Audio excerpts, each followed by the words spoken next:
بسم اللہ الرحمن الرحیم نحمدہ ونصلی ونسلم علی رسول الکریم اما بعد فاعوذ باللہ من الشیطان الرجیم بسم اللہ الرحمن الرحیم واقیموا الصلاة وآتوا الزکاة وارکعوا مع الراکعین وقال تعالی فی مقام آخر فخلف من بعدهم خلف اضاعوا الصلاة واتبعوا الشهوات فسوف يلقون غيا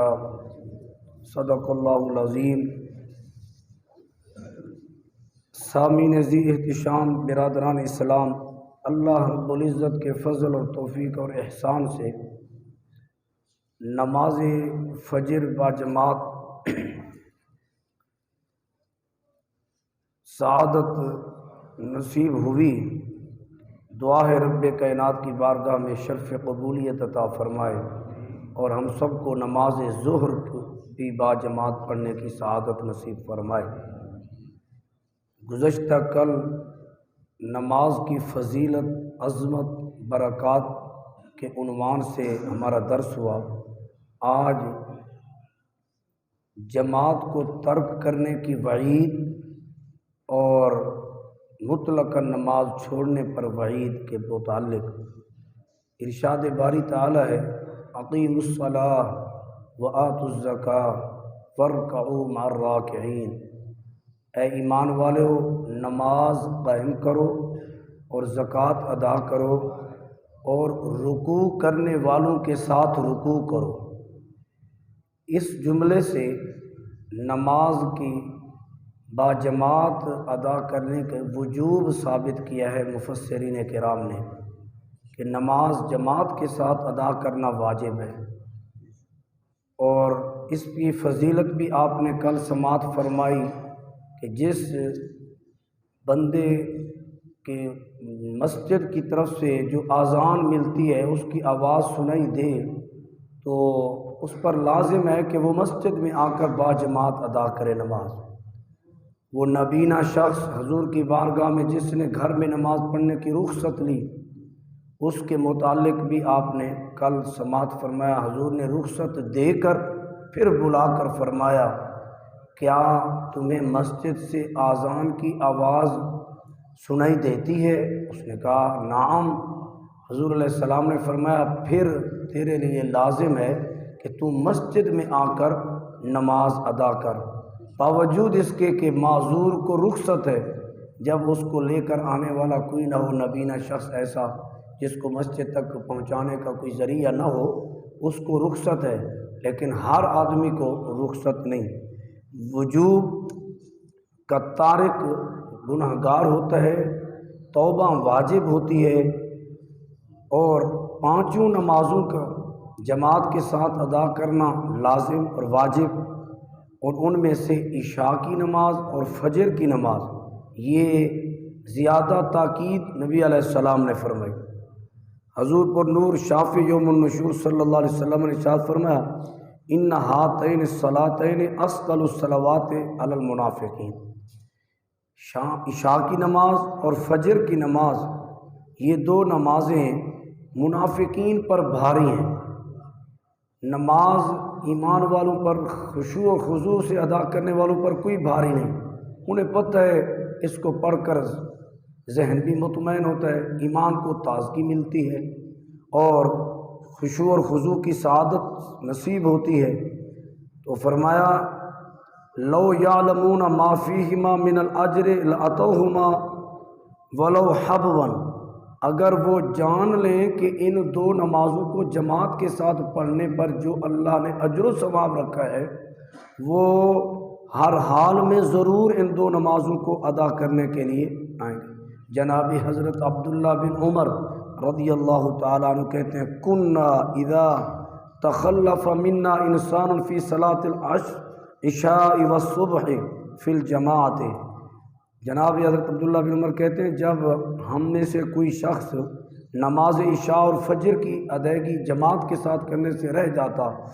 تو اساءنا بہ الظن ان یکون قد نافق، ہم اس کے بارے میں یہ گمان کرتے کہ کہیں خطرہ تو لاحق نہیں ہو گیا جو حضور علیہ السلام نے نشاندہی کی، یعنی ان دو نمازوں کو مزید تاکید فرمائی گئی، جس طرح نماز عصر کی تاکید ہے۔ نماز باجماعت ادا کرنے کی ایک اور عظمت اور شان والی بات، امام بخاری علیہ رحمہ کے شیخ جناب حضرت عبید اللہ بن عمر القواریری رضی اللہ تعالی عنہ، بہت بڑے امام بخاری کے استاذ ہیں، بہت بڑے علامہ عالم ربانی، اور نماز کی پابندی کا یہ عالم ہے، کبھی جماعت ترک نہ ہوئی۔ تو لم تکن تفوتنی صلاۃ العشاء فی الجماعت قط، کہتے ہیں میری کبھی بھی نماز جماعت، نماز عشاء جماعت کے ساتھ پڑھنا فوت نہیں ہوئی۔ فنازل ابی لیلۃ ضیف، ایک دن رات کو میرے پاس مہمان آ گئے، فشغلت بسببی، میں ان کی وجہ سے مشغول ہو گیا، وفاتتنی صلاۃ العشاء فی الجماعت، کہ میں پہنچ جاؤں گا جماعت میں، لیکن میں جماعت میں جب پہنچا تو نماز جماعت ہو چکی تھی۔ فخرجت اطلب الصلاۃ فی مساجد البصرہ، میں شہر بصرہ کے تمام مساجد میں گیا کہ کہیں جماعت میں پا سکوں، لیکن فوجدت الناس کلہم قد صلوا، میں نے تمام لوگوں کو پایا کہ وہ نماز جماعت سے ادا کر چکے تھے، وغلقت المساجد، مساجد بند ہو چکی تھی۔ فرجعت الی بیتی، میں پھر واپس گھر لوٹا، وقلت، اور چونکہ حدیث پاک میں آیا ہے کہ ان صلاۃ الجماعت تزید علی صلاۃ الفرد ب27 درجہ، نبی علیہ السلام نے فرمایا کہ جماعت کے ساتھ نماز ادا کرنا تنہا نماز ادا کرنے 27 گنا زیادہ ثواب ملتا ہے، یعنی 27 نمازوں کا ثواب بڑھ جاتا ہے۔ تو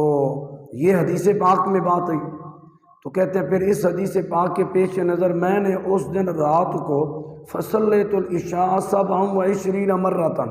میں نے کچھ 27 مرتبہ نماز عشاء دہرائی کہ میں وہ ثواب شاید مجھے مل جائے۔ تو کہتے ہیں ثم نمت، پھر میں سو گیا، فرأیت فی المنام،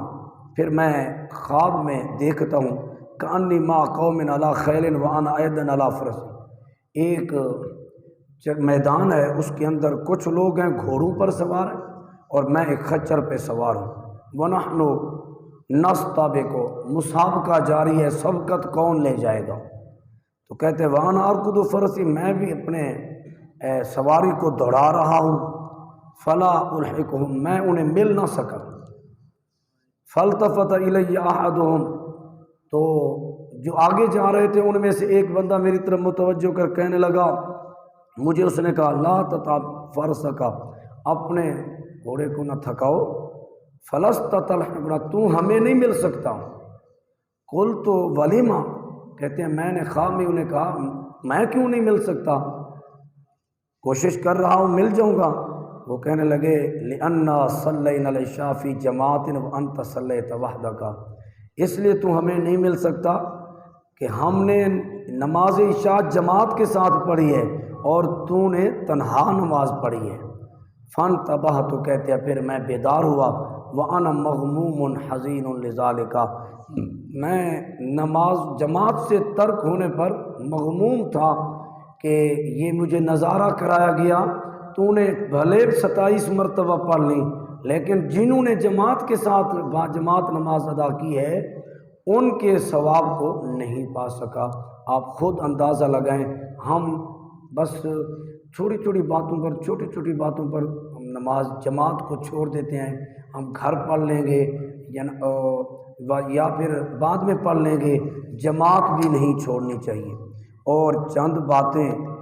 جو نماز کی ترک کے وعید پر قرآن مجید میں 16ویں پارے میں اللہ تعالی مجید الکریم نے فرمایا فخلف من بعدہم خلف اضاعوا الصلاۃ، ان کے بعد کچھ نالائق لوگ آئے جنہوں نے نمازوں کو ضائع کر دیا، فاتبعوا الشہوات، انہوں نے خواہشات کی پیروی کی، فسوف یلقون غیا، تو ان قریب جہنم کی وادی غاج میں ڈالے جائیں گے۔ اور جہنم کی وادی غاج وہ جہنم کی وادی ہے اتنی شدید حرارت پر مشتمل ہے، خطرناک ہے کہ دیگر جہنم کی وادیاں دن میں 70,000 مرتبہ اسے پناہ مانگتی ہیں، اور اس میں ڈالے کون جائیں گے؟ والدین کے نافرمان اور نماز کے تارک جو نماز نہیں پڑھتے۔ اور اس بارے میں علماء کرام نے لکھا کہ تارک صلاۃ کا حشر 4 قسم کے لوگوں کے ساتھ ہوتا ہے۔ کیوں؟ اس لیے کہ انما یشتغل عن الصلاۃ بمالی او بملکہ او بوزارتی او بتجارتی، نماز سے غفلت اس لیے ہوتی ہے کہ بندہ یا تو اپنے مال کمانے یا مال کی وجہ سے مصروف ہوتا ہے، یا اپنے ملک کی وجہ سے، یا وزارت کی وجہ سے، ملازمت کی وجہ سے، یا تجارت کی مصروفیت کی وجہ سے۔ فرمایا جو بندہ اپنے مال میں مشغولیت کی وجہ سے جماعت چھوڑ دیتا ہے، حشر مع قارون، اس کا حشر قارون کے ساتھ کیا جائے گا کہ وہ مال کو جمع کرتا رہا، رب کا نافرمان رہا، تو یہ نماز کو ترک کر بیٹھا مال کی جمع پونجی کرتے ہوئے۔ وَإِنِ اشْتَغَلَ بِمُلْكِهِ، اور جو اپنے ملک چلانے میں مصروف ہے۔ آج تو لوگوں کا ذہن بھی یہ بن گیا ہے کہ جناب حکمران چونکہ وہ حکومتیں کر رہے ہیں، بڑے مصروف ہوتے ہیں، انہیں تو نماز کا ٹائم ہی نہیں ملتا، خلق خدا کی خدمت ہو رہی ہے۔ یاد رکھیے گا قرآن اور حدیث کی روشنی میں جو اپنے ملکی معاملات کی وجہ سے نماز کو ترک کر دیتا ہے، تو پھر فرمایا اس کا حشر فرعون کے ساتھ ہوگا، وہ بھی بڑی حکومت کرتا تھا۔ پھر فرمایا جو اپنی وزارت کی مصروفیتوں کی وجہ سے نماز کو ترک کر دیتا ہے، اس کا حشر حامان کے ساتھ ہوگا، اور جو اپنی تجارت کی مصروفیت کی وجہ سے نماز کو ترک کر دیتا ہے، حشر مع ابی بن خلف تاجر کفار بمکہ تھا، مکہ کے کافروں میں سے جو تاجر تھا ابی بن خلف، اس کے ساتھ اس کا حشر ہوگا۔ معلوم ہوا نماز کو کسی صورت میں ترک کرنے کی اجازت نہیں۔ تو برادران اسلام، حضرت سیدنا فاروق اعظم رضی اللہ تعالی عنہ آپ کی خدمت میں، آپ روایت کرتے ہیں کہ ایک شخص حضور کی خدمت میں حاضر ہوا، عرض کی یا رسول اللہ صلی اللہ علیہ وسلم ای الاعمال احب الی اللہ، اسلام میں سب سے بہترین پسندیدہ عمل اللہ کو کون سا ہے؟ تو نبی علیہ السلام نے فرمایا الصلاۃ لوقتہا، نماز کو اس کے وقت بھی ادا کرنا۔ من ترک الصلاۃ فلا دین لہ، جس نے نماز کو ترک کیا اس کا بھی بھلا کوئی دین ہے؟ بھی دین اسلام ہر چیز کی علامت ہوتی ہے، ایمان کی علامت، اسلام کی علامت نماز ہے۔ اس نے نماز ترک کر دی تو اس کے لیے وعید۔ تو نبی علیہ الصلاۃ والتسلیم کی اس حدیث پاک کی روشنی میں نماز کی ترک پر ایک حکایت بھی، بنی اسرائیل کی ایک خاتون جناب موسیٰ علیہ السلام کی خدمت میں حاضر ہوئی۔ امام ذہبی نے الکبائر کے اندر یہ بات درج کی ہے۔ تو انہوں نے آ کر خاتون نے عرض کی یا رسول اللہ، جناب موسیٰ علیہ السلام کی خدمت میں انی اذنبت ذنبا عظیما، میں بہت بڑا گناہ کا ارتکاب کر بیٹھی ہوں، وقد تبت الی اللہ تعالی، تو میں اللہ تبارک و تعالی سے توبہ کرنا چاہتی ہوں، فادعوا اللہ ان یغفر لی ذنبی، آپ اللہ کے نبی ہیں، کلیم اللہ ہیں، آپ اللہ سے میرے لیے مغفرت کی دعا کر دیں۔ نبی کے ہاتھ اٹھے گے میری توبہ قبول ہو جائے گی، تو اللہ میری توبہ قبول فرما لے۔ فقال اللہ موسیٰ علیہ السلام، جناب موسیٰ علیہ السلام نے انہیں فرمایا ما ذنبک، اے خاتون تیرا گناہ کیا ہے؟ قالت، وہ کہنے لگی یا نبی اللہ زنیت وولدت ولدا فقتلتہ، مجھ سے زنا کا ارتکاب ہوا، اس میں گناہ، پھر بچہ ہو گیا، میں نے پھر اس بچے کو مار دیا، یہ بھی گناہ، میں نے اسے قتل کر دیا۔ فقال اللہ موسیٰ علیہ السلام، جناب موسیٰ علیہ السلام چونکہ بانی شریعت تو شارع، ان کی ذمہ داری تھی شریعت کے احکامات کو منوانا، آپ نے زجر و توبیخ کے لیے فرمایا اخرجی یا فاجرہ، فرمایا اے بدکارہ خاتون، اتنی سخت دل ہے، گناہ پر گناہ کرتی گئی، تو یہاں سے نکل جا، لا تنزل نار من السماء، کہیں تیری نحوست کی وجہ سے آسمان سے ابھی آگ نہ برس دے کہ تیری نحوست کی وجہ سے ہم سب جل کر راکھ ہو جائیں۔ فخرجت من عندی منکسرۃ القلب، چونکہ وہ سچی توبہ کرنے والی تھی، اس نے جزا فضا نہ کی کہ یہ ہوتا کون ہے، میں نے ضرورت ہی کوئی نہیں، آج تو اگر کسی کو زجر و توبیخ کی بات کریں تو کہتے ہیں بس اس نے میرا دل توڑ دیا، میں نے ان توبہ کرنے دی، لیکن اس نے توبہ سچی کرنا چاہتی تھی، وہ وہاں سے تو دل ٹوٹے کہ میں اتنی گناہ گار ہوں، میں اس قابل بھی نہیں کہ اللہ کے نبی میرے لیے دعا کرے، مزید عاجزی اور انکساری میں اپنے آپ کو مغموم کیا، تو اس کی یہ ادا اللہ کو پسند آ گئی۔ جناب جبریل علیہ السلام حضرت موسیٰ علیہ السلام کی خدمت میں آ گئے، اللہ تعالیٰ کی طرف سے بھیجے ہوئے، تو فرمانے لگے یا موسیٰ، اے کلیم اللہ، اللہ تبارک و تعالیٰ فرماتا ہے آپ کو کہ آپ نے ایک توبہ کرنے والی خاتون کو کیوں واپس بھیج دیا؟ اما وجدت شرم منہا، اس لیے کہ وہ انتہائی کبھی کام کر کے آئی، پھر بچے کو قتل کر دیا، سخت دلی کا مظاہرہ کیا، اس وجہ سے تو نے نفرت کی؟ کیا تو نے نہیں پایا اس سے بھی زیادہ خطرناک گناہ؟ تو قال موسیٰ یا جبریل من ہوا شر منہا، کیا اس سے بھی کوئی اور بڑا گناہ ہوگا؟ یہ گناہ در گناہ کر چکی ہے، اس سے بھی کوئی اور خطرناک گناہ ہے؟ تو جبریل علیہ السلام نے کہا ہاں، اللہ فرماتا ہے تارک الصلاۃ عامدن متعمدن، فرمایا جان بوجھ کے نماز چھوڑنے والے کا گناہ اس سے بھی زیادہ خطرناک، خود اندازہ لگائیے۔ اسی طرح کی ایک آیت ہے، اور آخری بات ہے کہ بعض اسلاف نے اس کو نقل کی ہے کہ ان کی بہن فوت ہو گئی اور انہوں نے جا کر اسے دفن کیا، دفن کرتے وقت اس کے جیب کی سامان جو ہے وہ قبر میں رہ گیا، اسے پھر بعد میں یاد آیا تو میرے پاس تھا وہ قیمتی سب کچھ سرمایہ، تو کہیں گرا تو نہیں ہے، یہ لگتا ہے قبر میں، تو فوراً واپس پلٹے، انہوں نے قبر کو کھودنا چاہا، تو جس وقت قبر کھودنے ہی لگے فوجد القبر یشعل علیہا نار، تو قبر سے نا آگ کے شعلے ابھرنے لگے، فردت ترا، مٹی اس پر ڈالی، ورجع الی امہ باکیا، تو گھرانہ نیک ہی تھا، وہ فوراً واپس پلٹے اپنی والدہ کے پاس، روتا ہوا شخص، فقال، کہنے لگے یا اماں اخبرینی عن اختی، میں آپ کو اپنی بہن کے بارے میں کچھ پوچھنا چاہتا ہوں، آپ مجھے سچ سچ بتائیے اس کے بارے میں۔ کہا وما کانت تعمل، بتائیے کہ وہ کیا کام کرتی تھی؟ ہم تو اسے ظاہر ٹھیک دیکھتے تھے، لیکن والدہ کو ہر چیز کا پتہ ہوتا ہے، گھر میں رہتی ہے، بتائیے وہ کیا عمل کرتی تھی؟ قالت، تو ماں کہنے لگی ما سؤالک عنہا، تیرے پوچھنے کا اس کے بارے میں کیا اب مطلب ہے، وہ تو دنیا سے چلی گئی، فوت ہو گئی۔ کہنے لگے یا امی رأیت قبرا یشتعل علیہا نارا، امی جان میں آج عجیب منظر دیکھ کر آ رہا ہوں۔ وہ واقعہ بیان کیا، کہا میرے جیب کا سامان رہ گیا، میں نے کھولنے کی کوشش کی تاکہ نکالوں، ابھی تازہ تازہ ہی تو مسئلہ ہے، لیکن میں نے وہاں آگ کے شعلے ابھرتے ہوئے دیکھے اور اتنا خطرناک کہ میں ڈر کے واپس مٹی ڈال کے آ گیا ہوں۔ قال فبکت، ماں رونا شروع ہو گئی، وقالت، اور کہنے لگی یا ولدی کانت اختک تتہاون بالصلاۃ وتؤخرها عن وقتها، اے بیٹے تیری بہن کسی اور گناہ کا ارتکاب نہیں کرتی تھی، پارسا تھی، پاک دامنہ تھی، لیکن نماز میں سستی کرتی تھی اور نماز کو اس کے وقت سے دیر کے ساتھ پڑھتی تھی، تو آپ خود اندازہ لگیں یہ حال ہے نماز کو مؤخر کرنے والے کی سزا اتنی خطرناک، تو جو نماز پڑھے ہی نہ، وہ مرد ہو یا عورت، تو پھر کیا انجام ہوگا؟ اس واسطے